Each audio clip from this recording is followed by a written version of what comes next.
Ever stop to ponder how well you truly know yourself, or the society you live in? What if there's a dark side lurking beneath the surface?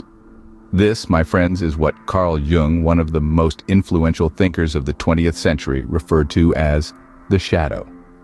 A term that holds a lot of weight in the world of psychology. The shadow is the hidden part of our psyche that we choose to ignore or are unaware of. It's like an iceberg. What you see on the surface is only a fraction of what's underneath. Jung's life was as fascinating as his theories. Imagine a man delving deep into the human psyche, decoding the mysteries of our minds and discovering the existence of this shadow. Intrigued? You should be. Dive in and let's unravel the mystery of the shadow together. Carl Gustav Jung, a Swiss psychiatrist and psychoanalyst, was a man of many facets. Born in the late 19th century, Jung embarked on a journey into the human psyche that would forever change the landscape of psychology. His fascination with the human mind was ignited during his medical studies, and he soon found himself delving into the realm of psychiatry, a relatively new field at that time.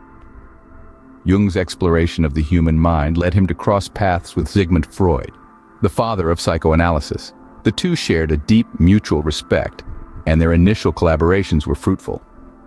However, Jung's own perspective began to diverge from Freud's. While Freud focused on the unconscious as a storehouse of repressed desires, Jung saw it as a wellspring of creativity and spiritual growth. He believed that the unconscious contained not only personal experiences, but also the collective experiences of our ancestors. This marked the birth of analytical psychology, a distinct school of thought pioneered by Jung himself. A key concept in Jung's analytical psychology is the shadow. The shadow, according to Jung, is the unknown dark side of our personality. It's the part of us that we deny or ignore, the part that we're often afraid to look at. But in Jung's view, it's also the part that holds the key to our growth. By acknowledging and confronting our shadow, we can come to a deeper understanding of ourselves and ultimately foster personal development. Jung's theories, especially about the shadow, have had profound impacts on psychology. His insights continue to be relevant today, offering us a way to navigate the complexities of our inner world. They prompt us to face the darker aspects of our nature, not with fear or denial, but with curiosity and courage. This, Jung believed, was the path to true self-understanding and psychological growth. So, what exactly is this shadow that Jung talked about? Well, let's dive into the depths of our psyche and explore the concept of the personal shadow. Jung's theory of the shadow is akin to the dark side of the moon. It's always there, but we can't see it. The personal shadow, according to Jung, is a part of our unconscious mind, a reservoir of our repressed thoughts, feelings, and experiences. It's the home of all the parts of ourselves that we've rejected or neglected, the parts we're ashamed of and try to hide. Now, this shadow isn't inherently evil. It's just unknown, the aspects of our personality that we're not consciously aware of. It includes our hidden talents and potential, but also our fears, insecurities, and destructive tendencies. It's a jumbled mix of the good, the bad, and the ugly. The shadow is most visible when we're under emotional stress. When we're angry, scared, or hurt, the mask of our ego slips and our shadow jumps into the driver's seat. It's when we say things we don't mean or act in ways we later regret. That's the shadow at work. But here's the thing. We can't run from our shadow. It's always with us, trailing behind, whispering in our ear.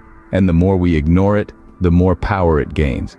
It's like a beach ball we're trying to hold underwater. The more we push it down, the higher it'll pop up when we can't hold it anymore. So what do? We face it. We recognize that we all have a shadow, and we learn about it. We listen to it, we understand it, and we integrate it into our conscious self.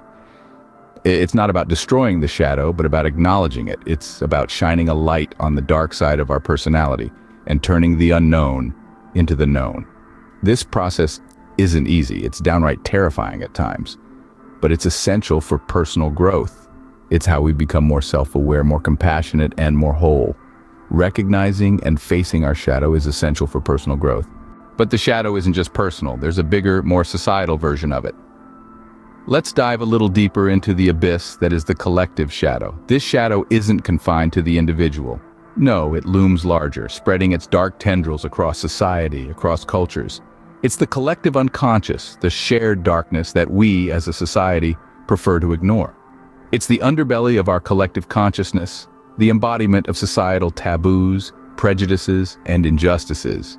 Imagine, if you will, a cultural tapestry woven with threads of beauty, tradition, and progress. But on the flip side, there's a darker pattern, woven with the threads of atrocities, crime, and oppression. That's the collective shadow, the side of our society that we'd rather not see. It's the part of us that justifies war, turns a blind eye to poverty, and perpetuates inequality. It's reflected in the stories we tell, the myths we perpetuate, the us versus them narrative that divides rather than unites. It's the sum of our societal fears, the embodiment of the forbidden, the taboo, the unspoken. It's the darkness that creeps in when empathy recedes, when fear takes over, when we forget our shared humanity. But here's the thing, just like the personal shadow, the collective shadow isn't inherently evil. It's a mirror, a reflection of our collective psyche, a testament to our shared human experience. It's a call to action, a plea for understanding, a cry for change. Facing this shadow is no easy task. It demands courage, empathy, and a willingness to question the status quo. It requires us to confront our prejudices, to challenge our biases, to dismantle the systems that breed injustice. Acknowledging the collective shadow is the first step towards societal healing. It's a journey towards a more compassionate, inclusive society. A society that embraces its shadows, personal and collective, and uses them as catalysts for change. Confronting and understanding the collective shadow is key to societal healing. So, why should you care about your shadow, or society's shadow for that matter? Well, let's dive right in. Imagine you're walking in the dark, oblivious to the obstacles lurking in the shadows. You'd most likely stumble, right? That's exactly what happens when you ignore your personal shadow. These unseen aspects of your personality can trip you up, causing you to act in ways you don't understand and sometimes regret. It's like a hidden puppet master pulling your strings from behind the scenes. This shadow isn't just a personal phenomenon, it also manifests on a collective scale. Every society has its shadow, the dark side that's often swept under the rug. This is where we find biases, prejudices, and all manner of injustices. Ignoring the collective shadow can lead to societal harm, even atrocities. Now let's turn the spotlight on the benefits of recognizing and confronting these shadows.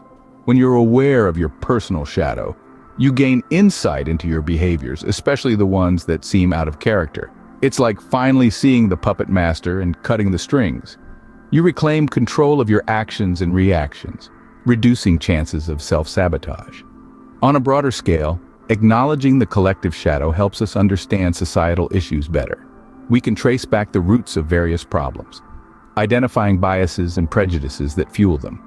This way we can address these issues at their core, rather than just treating the symptoms. But confronting these shadows isn't just about avoiding pitfalls. It's also a step towards growth and enlightenment. When you embrace your shadow, you integrate all parts of yourself, creating a more authentic whole. Similarly, when societies face their collective shadows, they foster understanding, compassion, and justice, moving towards a more harmonious existence. Remember, shadows exist not just to scare us, but to show us what's hidden from the light. They invite us to illuminate the unknown, to venture into the unseen, and to emerge stronger and wiser. Facing our shadows can lead us towards a more enlightened and harmonious existence. Jung warned us about the dangers of ignoring the shadow.